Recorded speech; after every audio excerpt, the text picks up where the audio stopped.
Hi hello friends, welcome to our channel Laksharudra nest. என்னுடைய சேனலை subscribe பண்ணி சப்போர்ட் பண்ணுற அனைத்து அன்பார்ந்த உள்ளங்களுக்கும் என்னுடைய மனமார்ந்த நன்றிகள். இந்த வீடியோவில் என்ன பார்க்க போகிறோம் அப்படின்னா, ஆடிப்பூரம் 2025 வழிபட வேண்டிய நேரமும் குழந்தை திருமண வரம் கிடைக்க செய்ய வேண்டிய பூஜையும். அம்மன் உலக உயிர்களை காப்பதற்காக அவதரித்த தினமே ஆடிப்பூரம் ஆகும். ஆடி மாதம் வெள்ளிக்கிழமையில் பூரம் நட்சத்திரத்தில் ஆண்டாள் நாச்சியார் அவதரித்ததாக சொல்லப்படுகிறது. ஆடிப்பூரத்தன்று விரதம் இருந்து அம்மனை வழிபட்டாலும், அன்று கோவில்களில் பிரசாதமாக தரும் வளையல்களை பெண்கள் அணிந்து கொண்டாலும் திருமண வரமும் குழந்தை வரமும் நிச்சயம் கிடைக்கும் என்பது நம்பிக்கை. நம்பிக்கையுடன் வழிபடுபவர்களுக்கு கைமேல் பலன் தரக்கூடிய சிறப்புக்குரிய விரதமாக ஆடிப்பூர விரதம் அமைந்துள்ளது. திருமணம் குழந்தை வரம் மட்டுமின்றி குடும்ப நலனுக்காகவும் பக்தர்கள் ஆடிப்புற தினத்தில் வேண்டிக் கொண்டு வழிபடுகிறார்கள். இது ஆண்டாள் ஜெயந்தியாகவும் கொண்டாடப்படுகிறது. ஆடிப்புறத்தன்று அம்மனை எந்த முறையில் வீட்டிற்கு அழைத்து பூஜை செய்ய வேண்டும், எந்த முறையில் பூஜை செய்தால் திருமணம் மற்றும் குழந்தை பாக்கியம் கிடைக்கும் என்பதை தெரிந்து கொள்ளலாம். ஆடிப்பூர சிறப்புகள். ஆடி மாதத்தில் வரக்கூடிய மிக முக்கியமான வழிபாட்டு நாட்களில் ஒன்று ஆடிப்பூரம். இது அன்னை உமாதேவி மற்றும் ஆண்டாள் நாச்சியாரின் அவதார திருநாளாகும். இந்த நாளில் அம்மனை விரதமிருந்து வழிபட்டால் திருமணம் ஆகாதவர்களுக்கு திருமணமும், நீண்ட காலமாக குழந்தை இல்லாதவர்களுக்கு குழந்தை வரமும் கிடைக்கும் என்பது ஐதீகம். அதனால் இந்த நாளில் அனைத்து அம்மன் கோவில்களிலும் அம்மனுக்கு வளையல் வாங்கி கொடுத்து பக்தர்கள் வழிபடும் வழக்கம் உள்ளது. சில கோவில்களில் அம்மனுக்கு வளைகாப்பு திருவிழாவும் ஆடிப்புறத்தன்று நடத்தப்படுவது வழக்கம். ஆடிப்பூரம் 2025 தேதி மற்றும் நேரம். 2025 ஆண்டு ஆடிப்பூரம் ஜூலை 28 தேதி திங்கட்கிழமை, அதாவது ஆடி மாதத்தின் 12வது நாளன்று கொண்டாடப்படும். பூரம் நட்சத்திரம் ஜூலை 27 தேதி மாலை 6:55 மணிக்கு தொடங்கி ஜூலை 28 தேதி இரவு 8 மணிக்கு முடிவடைகிறது.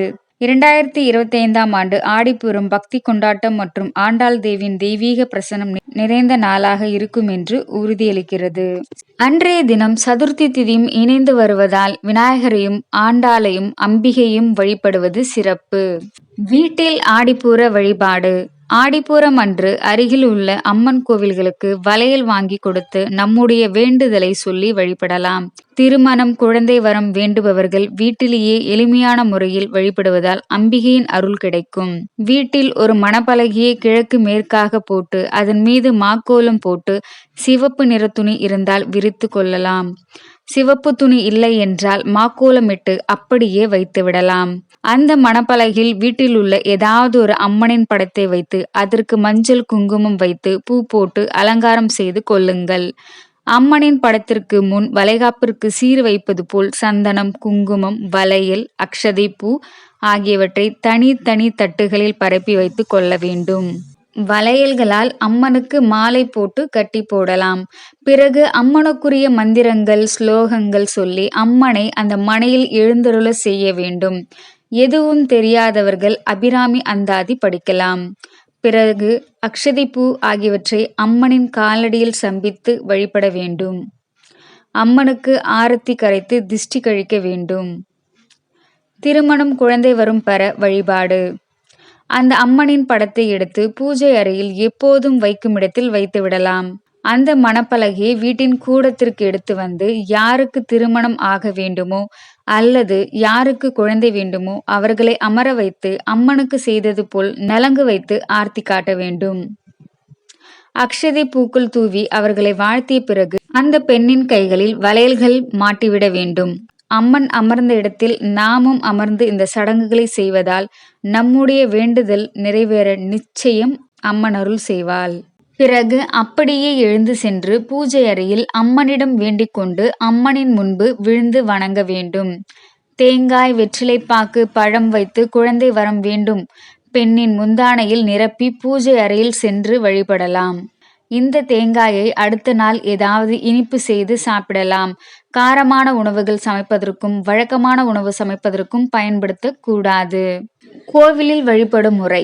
குழந்தை வரம் வேண்டும் பெண்கள் அருகிலுள்ள கோவிலுக்கு சென்று அங்கு குளிப்பதற்கு வசதி இருந்தால் குளித்துவிட்டு ஈரப் புடவையுடன் சென்று அங்குள்ள மரத்தை சுற்றி வர வேண்டும்.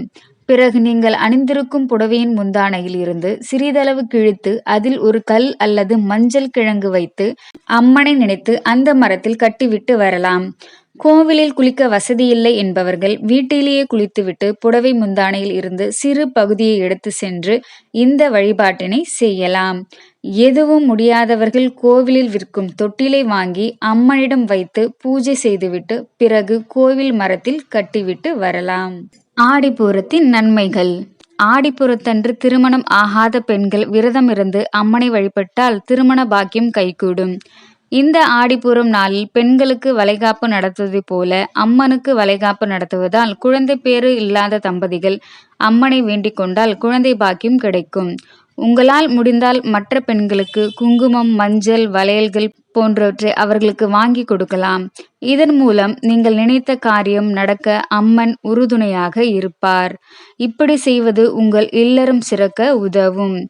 எனவே மனம் போல மாங்கல்யம் அமையவும், மங்களங்கள் நிலைக்கவும், குழந்தை பாக்கியம் கிடைக்கவும் ஆடிப்புறம் அன்று அம்மனை வழிபட்டு வாருங்கள். பக்கத்தில் இருக்கும் கோயில்களுக்கு சென்று அம்மனுக்கு வளையல்கள் வாங்கி காணிக்கையாக்குங்கள். ஒரு செயலை முழுமை பெற செய்யக்கூடிய சக்தி ஆடிப்பூரத்திற்கு உள்ளது. அதனால் நீங்கள் நடக்காது என நினைக்கும் காரியங்களை இந்நாளில் அம்மனை மனமுருக வேண்டி செய்து பாருங்கள். நிச்சயம் நிறைவேறும். அம்பாளின் அருளை பெற ஆடிப்புறத்தை சிறப்பாக கொண்டாடுங்கள். அனைவருக்கும் நல்லதே நடக்கட்டும்.